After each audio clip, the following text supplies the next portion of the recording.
Salut à tous, je suis très heureux de vous retrouver pour un nouveau numéro de Moselle Sport en compagnie de Mathieu Anquinet. Salut Mathieu. Salut Baptiste. La voix est revenue. Ah totalement là, aucun problème. C'est bon, tu as pris un peu de miel et tout était bon? Du miel, une bonne victoire de Metz Handball ce week-end et c'était réglé.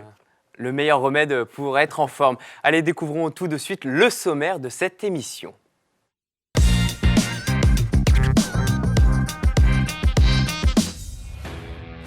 Metz Handball achève sa saison historique avec une 10e Coupe de France glanée ce week-end à Paris face à Besançon. Ce trophée s'ajoute au titre de champion de France et à la place de 3e en Ligue des Champions. Puis focus sur le Tennis Club des Parèges. Anciennement le SMEC Tennis, le club a été acquis par le FC Metz en 2020. Ce complexe au pied du stade Saint-Symphorien est ouvert aux amateurs de tennis de la région souhaitant pratiquer sur terre battue, découverte dans quelques instants. Après 2 ans d'absence, la traditionnelle marche de la Cuculottine était de retour ce dimanche matin. Et pour cette édition, une touche écologique s'est mêlée à la randonnée pédestre. Reportage dans ce numéro. À la fin de l'émission, nous accueillerons un homme qui dépasse les 80 mètres et qui est vice-champion du monde. Rien que ça, Quentin Bigot est l'invité de la semaine. Voilà pour le programme, tout de suite, place au sport. Avant de développer toutes ces actualités, faisons un point sur les autres résultats du week-end. C'est l'heure du récap sport.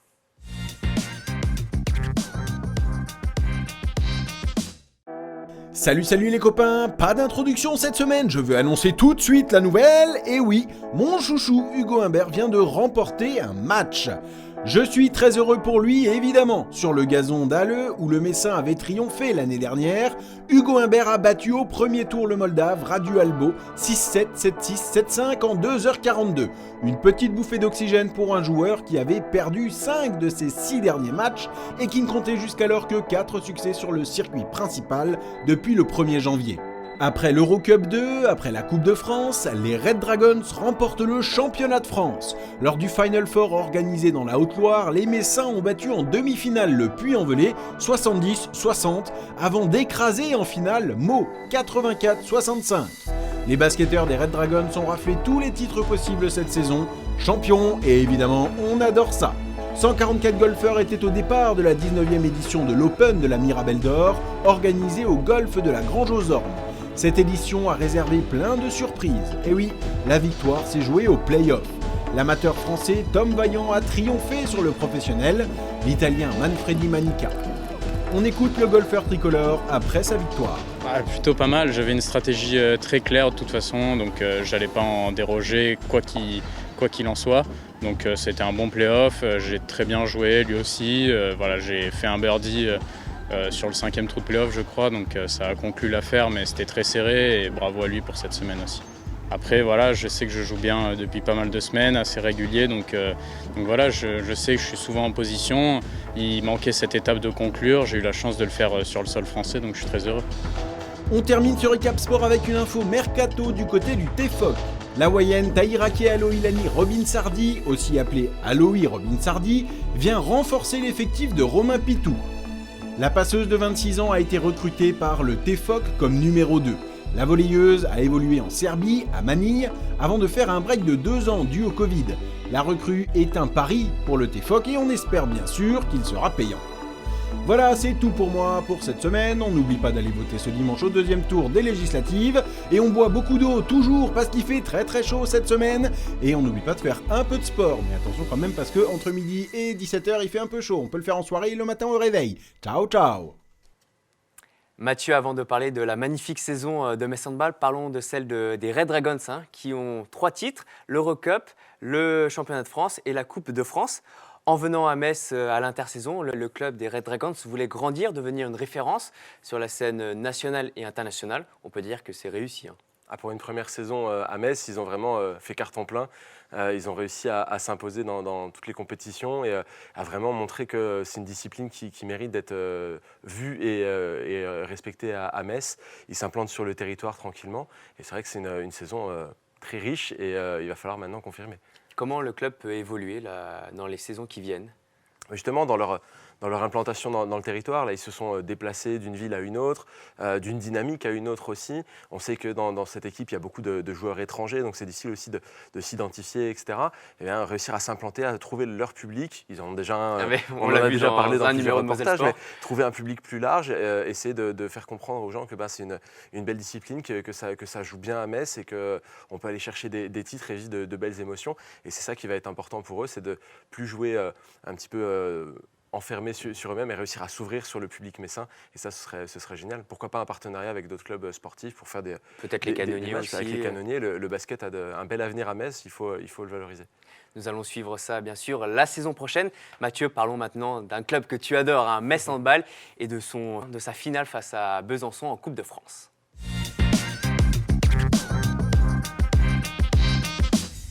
Quelle saison historique, hein, Mathieu, avec le doublé Coupe de France championnat, la 3e place en Ligue des Champions. Une Coupe de France gagnée ce week-end à Paris lors des finales de handball. Le Metz Handball a battu Besançon 33-23. Je vous propose de revenir sur cette belle fête et notamment sur les célébrations Place d'Armes dimanche avec les supporters. C'est un reportage préparé par Tim Girard.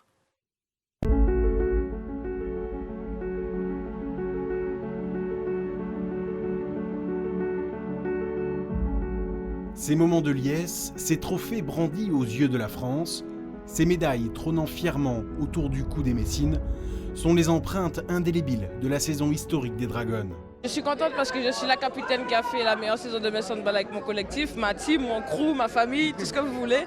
Et on l'avait dit avec Thierry sur le banc, puisque moi j'ai pas joué, mais on n'a fait que parler de ça pendant les 1 heure de match, qu'on pouvait vraiment écrire une belle page.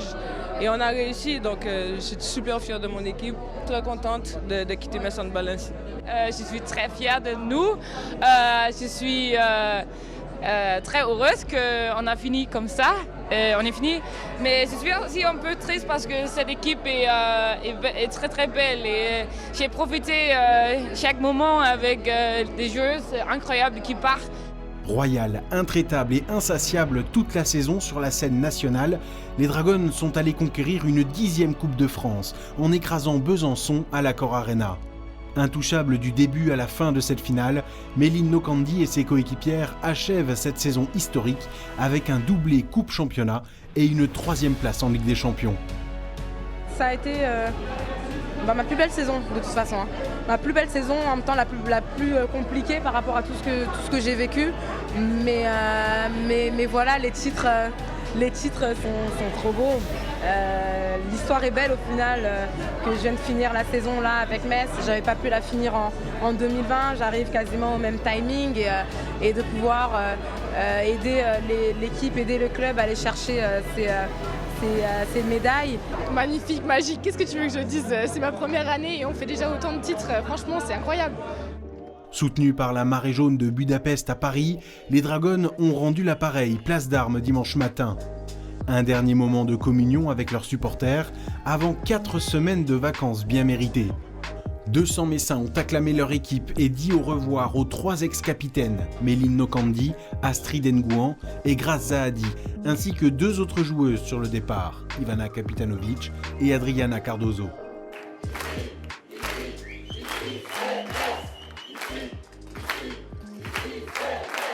Oui, on arrive à la fin.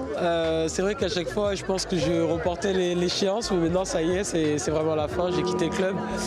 Ça fait bizarre, beaucoup d'émotions et partir comme ça, je suis tellement contente parce que voilà, on a fait une saison pleine. Là encore, ils nous réservent une bonne surprise. Ils sont toujours au rendez-vous, le public, et je voudrais les remercier pour ça et je suis vraiment fier d'être Messi. C'est vraiment un bout de ma vie. Je pense que quand je viens en métropole, ça sera Metz, ça sera mon point de ralliement. Effectivement, j'ai grandi là-bas. Et avec Thierry et Manu, j'ai beaucoup évolué, c'est clair. Donc c'est un bout de ma vie que je laisse, mais que j'oublierai jamais. S'il avait fallu voter dimanche pour élire le meilleur club de France, aucun doute que Metz Handball aurait été élu haut la main. Mathieu, parlons tout d'abord de la finale de Coupe de France entre Metz et Besançon. Chloé Valentini, l'ancienne Bisontine, Tamara Horacek et Grace Zahadi ont brillé durant cette finale et ont permis à Metz de l'emporter assez facilement. Oui, Chloé Valentini, forcément, elle avait marqué la date dans le calendrier dès que la qualification avait été validée. C'est son ancien club. Elle l'a dit elle-même, elle n'avait jamais gagné de titre avec Besançon. Ça lui tenait à cœur de réussir et de ne pas laisser un titre à son ancienne équipe alors qu'elle repartait bredouille. Donc vraiment, c'était important pour elle. Tamara Horacek, elle a fait une très bonne première mi-temps. Malheureusement, Avant le carton rouge. Ça s'est terminé sur un carton rouge à cause d'un jet de 7 mètres dans la tête de la gardienne. C'est un accident, on va dire, mais malheureusement, le règlement. Et puis Grazadi, qui s'est montré, c'était un petit peu des reproches qu'on pouvait faire, parce qu'elle avait eu du mal à se montrer dans des matchs importants. Ça s'est vu sur le premier match du Final Four, elle s'était redressée sur le deuxième. Et puis là, elle a fait une très bonne finale. Elle s'est montrée à l'Accor Arena pour son dernier match en jaune et bleu, pardon. Et puis bien finir sa carrière à Metz Handball. Puisqu'elle a annoncé qu'elle rejoignait le CSM Bucarest. Je ne le dis pas avec l'accent comme elle, mais elle l'a annoncé, effectivement. Elle sera opposée à Ivana Kapitanovic et Orlan Canor qui seront à Bucarest. C'est ça, ça va être un petit centre. Il y a pas mal de Françaises, pas mal d'anciennes de Metz Handball là-bas. Ça va être à surveiller les duels à Bucarest. Parlons de la saison historique de Metz Handball. Si tu devais retenir un moment ou un match, qu'est-ce que tu choisirais ? C'est difficile, elle a été très riche cette saison, elles ont été invaincues en championnat, elles ont eu des joutes assez incroyables en Ligue des Champions. Il y a eu le match contre Győr, la réception de Győr, où on a cru que Metz allait réussir à détrôner un des plus grands d'Europe, et puis ça a été plus compliqué finalement. On pourrait penser au match d'Esbjerg qui leur permet d'avoir la 3e place européenne, donc le meilleur titre de l'histoire. Mais je te pose la question, qu'est-ce que tu choisirais ? Je vais retenir la finale face à Brest, la finale de championnat. On se souvient que Metz Handball avait quitté le championnat la saison passée, bredouille, aucun trophée, en s'étant fait renverser par Brest à chaque fois. Et bien là, Metz Handball a su reconquérir son trône avec un nouveau titre. Et puis un match qui n'a pas été facile, une belle joute entre les deux équipes. Donc j'ai envie de retenir cette finale de championnat. Ouais. Mathieu, nous ferons le bilan de la saison de Metz Handball dans un Dragon Mag spécial. Donc soyez au rendez-vous vendredi 24 juin. Allez, restons à Metz pour évoquer la petite balle jaune.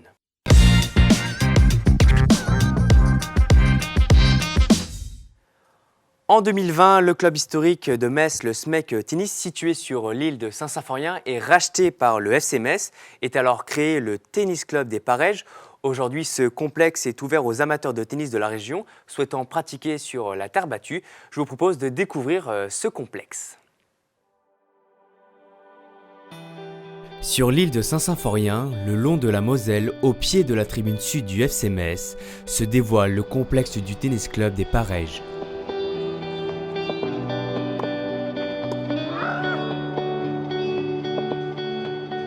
Le SMEC Tennis, ancien pensionnaire des lieux, a été cédé au FC Metz en 2020. L'ambition Grenat est simple, faire de cet écrin un club de tennis loisirs premium en lien avec le cercle des Pareges. Pour y parvenir, un projet de réhabilitation sur 5 ans a été lancé avec une enveloppe de 720 000 €. Alors les cours extérieurs ont fait l'objet d'une rénovation à minima, c'est-à-dire qu'aujourd'hui on peut jouer au tennis de façon qualitative dessus et il est prévu l'année prochaine de faire une réhabilitation complète de ces cours en profondeur puisque, bon, je ne vais pas rentrer dans les détails techniques, mais un cours de tennis, il y a un calcaire en dessous qui est ici très ancien et qu'il faut rénover, donc ça va être fait et suivra la rénovation des cours intérieurs, également en terre battue. Nous avons le label Roland Garros depuis 2020. Nous allons renforcer encore ce label avec un cours, que des cours en terre battue. Avec ces nouvelles infrastructures, le Tennis Club des Pareges entend redevenir un haut lieu du tennis messin à moyen terme. Il souhaite faire grandir le nombre de ses licenciés, avoir une école de tennis performante et avoir un tournoi de tennis reconnu dans la région. Bref, un site mêlant sport et convivialité. Alors les objectifs déjà, donc nous voulons être un club loisir premium, donc gonfler l'école de tennis et les adultes pour qu'ils se sentent bien dans un cadre verdoyant et agréable. Les licenciés habitués aux cours ocre sont impatients de voir arriver ces travaux de réhabilitation. Les infrastructures sont vieillissantes et peu adaptées pour une pratique en hiver. On attend, là c'est la bonne période, on joue à l'extérieur, mais il faut vraiment qu'il y ait des infrastructures qui soient développées pour pouvoir jouer cet hiver, surtout quand il fait froid. Donc on attend vraiment le changement de surface et puis la réhabilitation des cours intérieurs. Sinon le ressenti est bon, les terres sont bonnes, le cadre est magnifique et on est vraiment... Il y a tout pour faire un très beau club. Du gazon au cours de terre battue, le FC Metz se joue donc en coulisses sur tous les terrains. Pas le match le plus simple à gagner, mais sans doute l'un des plus excitants. Mathieu, avec ce nouveau complexe, avec ces nouveaux cours, le FC Metz cherche à se diversifier et surtout à créer un vrai business autour du cercle des parèges, les tennis du parège. Pourquoi c'est important pour Metz d'avoir cette diversité, dont à la fois le sportif, mais aussi d'autres missions à côté? Oui, c'est exactement le développement qu'a entrepris le FC Metz, c'est-à-dire ne plus faire uniquement du sport, mais se développer à travers le FC Metz Stadium, la nouvelle entité qui développe des événements, des rencontres, des entreprises, des tas de choses autour de ça. Et il faut quand même le rattacher aux sportifs. Et quelque part, dans le business, on peut le regarder un peu partout, le sportif a une part importante. Donc avoir ce tennis club qui était un petit peu en désuétude, il était en train de perdre son âme, le FC Metz l'a récupéré, l'a renouvelé avec des terrains qui sont labellisés Roland-Garros, qui sont avec de la qualité autour de ça, qui va permettre d'attirer un nouveau public aussi, de relancer une activité qui est sur l'îlot Saint-Symphorien, donc clairement collée au stade, collée aux activités quotidiennes du FC Metz, c'est important et ça permet aussi de faire vivre le tennis dans la ville. Mathieu, juste avant d'accueillir l'invité Quentin Bigot, parlons de la 12e édition de la Cuculotine.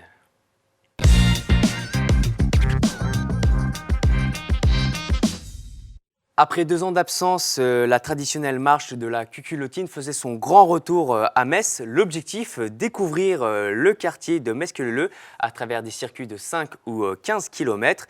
Et pour cette édition, une touche écologique se mêle à la randonnée pédestre. Emma Facchetti vous emmène en balade. Dès 8 heures, ces randonneurs n'ont pas hésité à enfiler leurs baskets pour participer à la fameuse marche de la Cuculotine. Cette randonnée pédestre met en valeur le patrimoine messin et le quartier de Metz-Queuleleu à travers ses parcs, ses habitations et ses monuments. La variété de ces circuits de 5, 10 et 15 km séduit les familles, mais aussi les plus aguerris. Ça fait la 3e fois que je la fais, 4e fois même. Moi, c'est de marcher, voir la nature, voir les gens. Discuter avec des gens. Nous sommes 2 cousines et moi j'ai eu l'occasion de venir à la Cuculotine avant le confinement. J'avais beaucoup aimé cette randonnée parce que c'est une découverte en fait du milieu urbain et surtout de Queuleleu, des venelles de Queuleleu, des vieilles maisons et d'espaces verts qu'on ne connaissait pas à Queuleleu. J'aime bien cette marche parce que déjà c'est une marche, j'adore marcher et en plus ce que j'aime bien c'est les relais j'aime bien les relais pour aller manger. C'est une marche en famille donc on aime bien ça. Cette 12e édition rime avec effort, convivialité, mais aussi zéro déchet. Fini les bouteilles en plastique, place aux gourdes, fontaines collectives et éco-cup. Et même la marche se veut écologique avec le plugging. C'est un alliage de la course à pied et en même temps le ramassage des déchets. Donc les personnes peuvent soit marcher, soit courir et sur leur chemin du coup ramasser un maximum de déchets. Donc principalement un fléau sur les mégots. Il y a aussi également beaucoup de canettes, surtout au bord de l'eau, sur les routes. Et donc du coup c'est pour montrer que c'est très très important de faire attention à ce qu'on jette. Au total, plus de 1546 randonneurs ont participé à l'événement. Alors, après tant d'efforts, une petite récompense gourmande s'impose. Mathieu, la Cuculotine est organisée par le club l'ASPTT Metz. Pour ce club, c'est un rendez-vous incontournable. Après 2 ans d'absence, c'était important pour eux de pouvoir l'organiser et puis essayer de retrouver une régularité. Bien sûr, c'est un événement marquant. Ça permet à l'SPTT Metz de montrer aussi le territoire, ce qui se passe autour. Ce n'est pas uniquement du sportif, il y a aussi l'aspect écologique qu'on a vu dans le reportage, c'est important. Et puis, quand on arrive à 12 éditions, c'est qu'on a vraiment une bonne régularité. Et puis, malheureusement, on oubliera vite les 2 qui ont été manqués pour repartir sur de très bonnes bases. Merci Mathieu d'être venu dans Moselle Sport. Tu vas céder ta place à Quentin Bigot, vice-champion du monde, il faut le rappeler. C'est l'heure de l'invité de la semaine.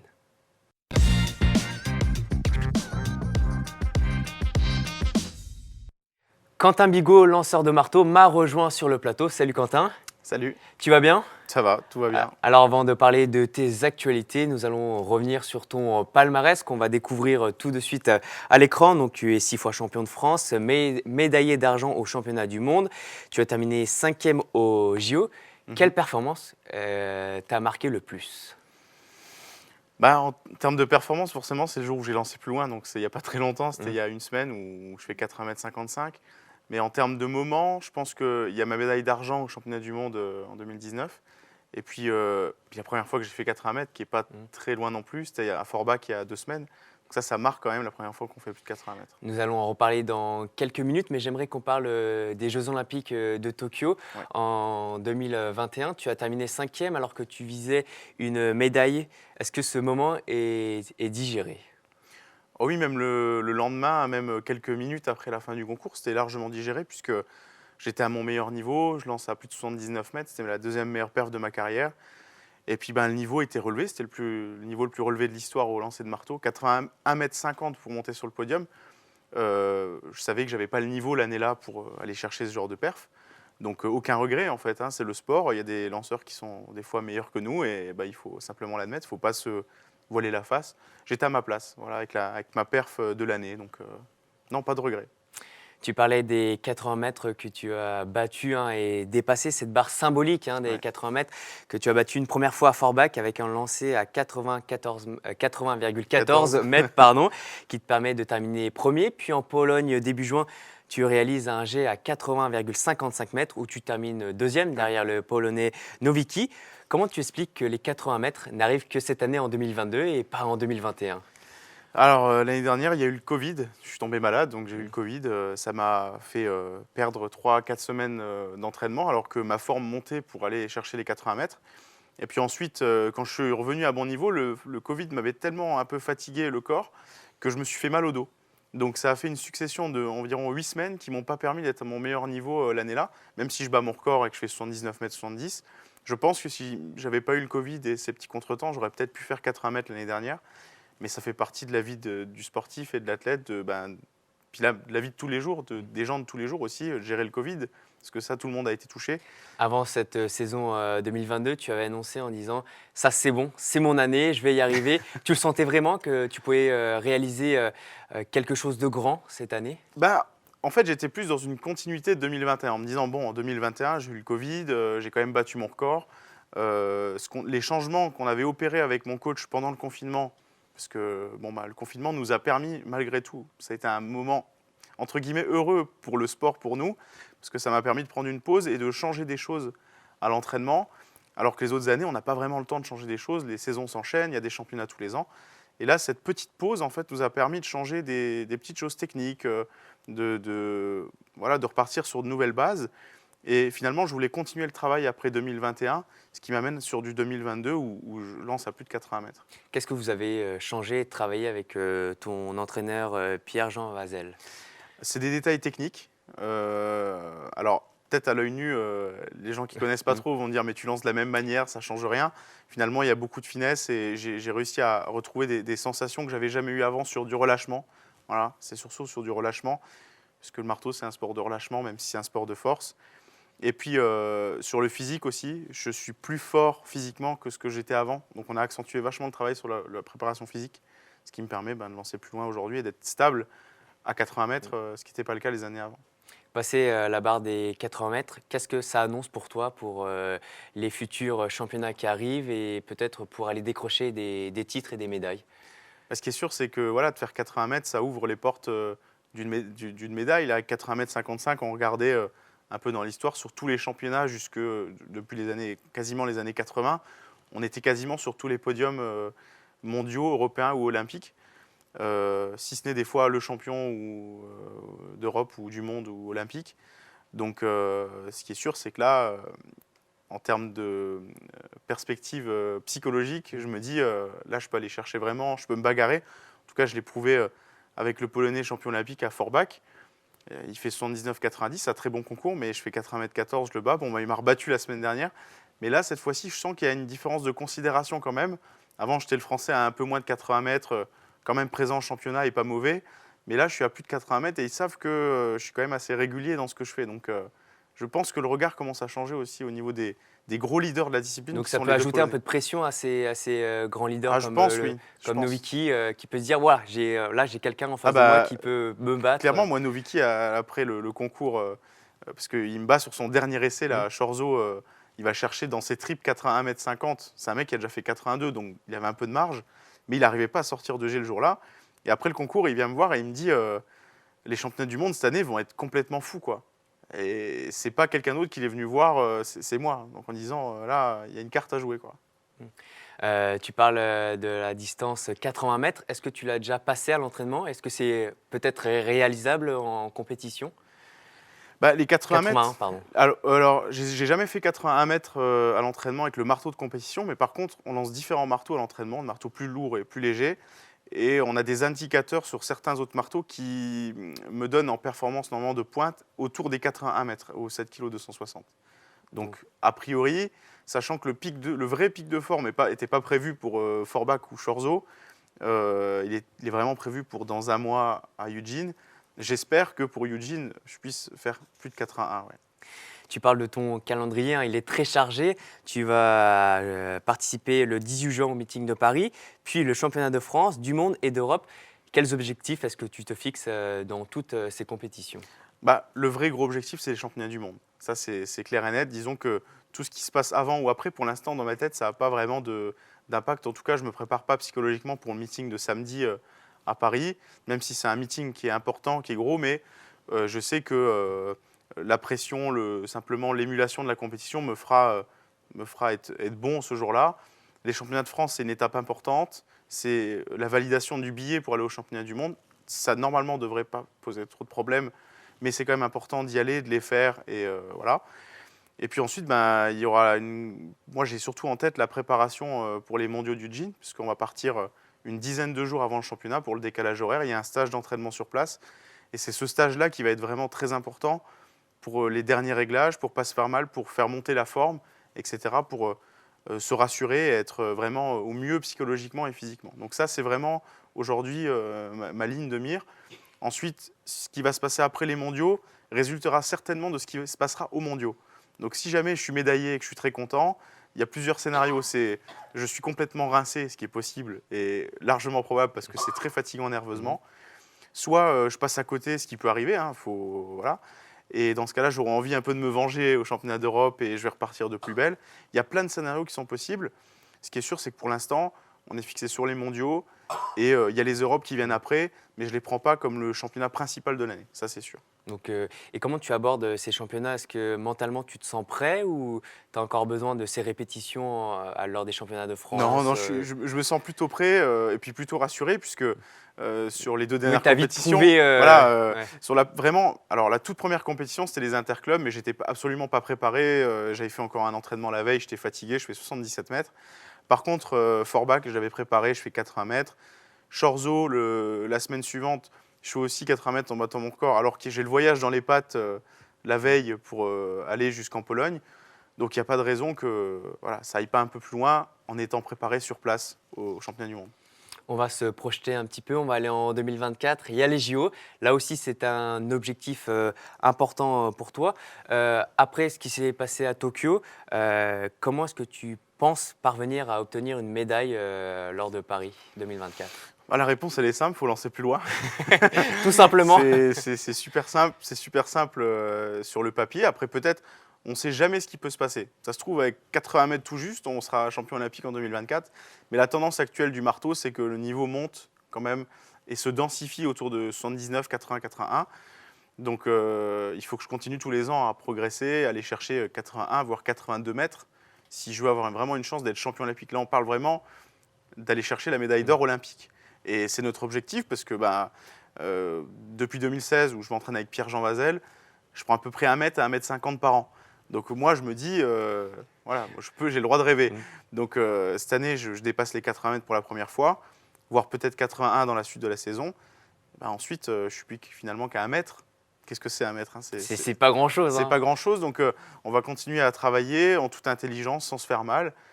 Il n'y a pas de raison pour qu'en 2024, je ne fasse pas 82, voire peut-être plus. Il ne faut vraiment pas se fixer de limite dans sa tête. Je pense que c'est ça, pour être libéré, il ne faut pas avoir de limite et tout donner sur le moment. Ouais, parce que si on se dit, j'ai peut-être une limite à 81 ou 82, c'est sûr que notre cerveau ne va pas nous aider à faire 83. Voilà, donc il faut... Voilà, nous, comme objectif, ce que j'ai dit à Pierre-Jean, si on veut être sûr d'être champion olympique, il faut sortir 83 mètres le jour des Jeux. Ça paraît complètement dingue comme ça. Il n'y a eu qu'une seule fois quelqu'un qui a fait plus de 83 aux Jeux, c'est le record olympique. C'était en 1988.